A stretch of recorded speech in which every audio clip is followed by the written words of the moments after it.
এবং আমাদের এই রাজ্য সরকারের মুখিয়া যিনি, আমাদের সকলের চিন্তা হচ্ছে দেশের কৃষকদের জন্য আমরা কি করতে পারি, কিভাবে আমাদের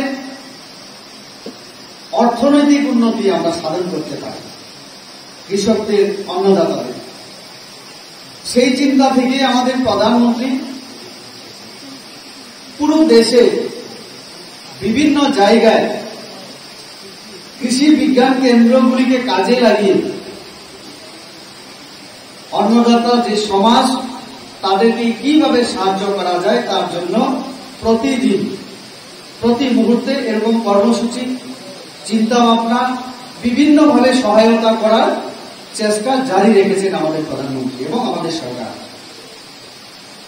আজকে আমরা সালেমা টাউন হলে ধলাই জেলার কৃষি বিজ্ঞান কেন্দ্রের উদ্যোগে এই জেলার বিভিন্ন চাষিদেরকে নিয়ে একদিনের কর্মশালা। এই কর্মশালায় মূলত সবজি এবং তৈলবীজ কিভাবে উৎপাদন করা যায় এবং কৃষকদের কিভাবে সহায়তা করা যায় তার আলোচনা চক্র। এখানে আমাদের কৃষি মহাবিদ্যালয়ের অধ্যাপকরাও আছেন, অধ্যক্ষ এবং অধ্যাপকরা, এবং আমাদের ধলাই জেলার বিভিন্ন সমাজসেবী কৃষি বিজ্ঞান কেন্দ্রের যিনি দায়িত্বপ্রাপ্ত আধিকারিক, আমরা সবাই।